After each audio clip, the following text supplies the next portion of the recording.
in the social situation, of course, also for beginners, the Cabeceo is a thing, and everybody goes through it, and everybody has their opinions and preferences. What's your feeling about it? It's also been an area of learning and reflection for me, because I would have said, "Oh, what's the big deal?" So what? Like, you look at someone, use your eyebrows, and that's it.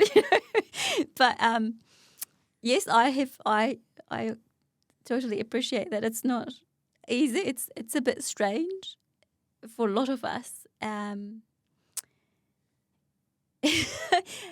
I really like it. I think it's great, and I think it's so expressive. Like, it's not even subtle in my view, and perhaps I'm not doing it subtle enough. Who knows? Like, it's possible that there'd be someone out there thinking I'm far too overt and expressive. So for me, it's not that subtle thing to do. I'm quite obvious when I'm lifting my eyebrows or smiling. I do like it over someone having to come all the way, especially in a big room. Yeah. I think it's a big effort, and then you might miss. And even with Cabeceo, we miss occasionally, if you're sitting in a row of 3 or 4. Yes. And then there's a row of 3 or 4 across the other side, who's signalling to who is not obvious. But I think it's still preferable to all 4 of these people coming over to the 4 sitting or standing and mismatching. I think it's a very good solution to the pairing up problem. Well, it's not only a solution, of course. It's an opportunity for both sides to avoid dancing with someone or reject the dance if they want to. And I still feel that's an important part of it, that you both have the choice to. Yeah. You're engaged in a conversation, and if it goes with consent from both sides, it's going to be far more open and intense than a Cabeceo, which seems to be common often as well. Yeah. What do I think about that? I'm trying to think. Well, in this small community of dance that I live in, it's not really a big thing for me, because I hardly ever don't want to dance with anyone. Like, I want to dance with everyone. But I think perhaps my experiences in bigger events where I didn't know everyone, it has been quite useful to be able to see someone making eye contact, and then if I didn't want to dance with that person, and quite often with me, if I'm not wanting to dance with that person, it's quite often because I've already danced with them and I don't want to do another one because there's this other person that I haven't danced with yet. For me, it's usually in that axis. I can only think of one instance where I didn't want to dance with a person, and I can't even remember the reason now. But yeah, so it's rare for me. So I guess I'm not the best person to answer. But it is really nice to have a very easy way of communicating that without having to move across floors, and it's quite obvious when someone doesn't look, and it's okay if it looks like they may or may not have seen you.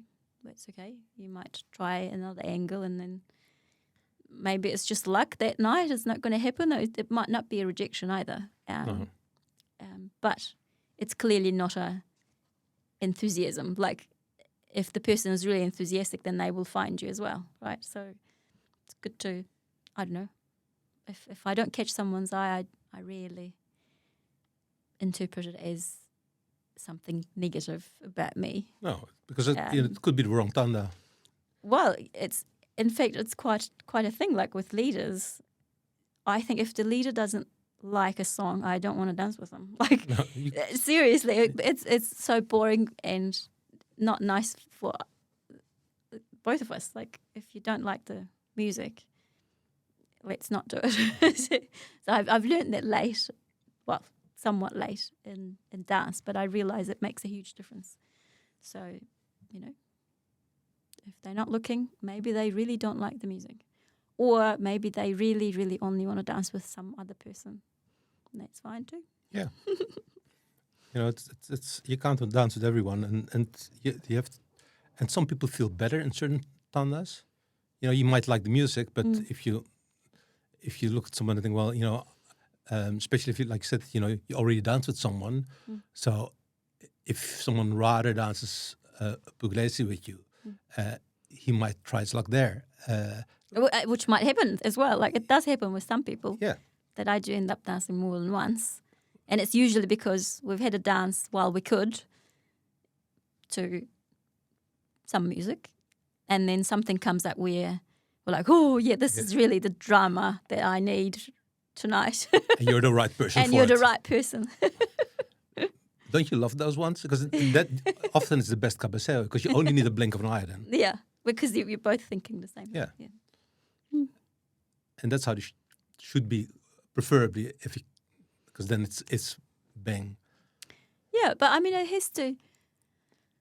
I'm in two minds about it, because it can also be quite limiting if you only ever dance certain tandas with certain people, because after a while you'll fill up all your tanda quota, and then you missed out on a whole lot of light. I talked about every person has their own light. Yeah.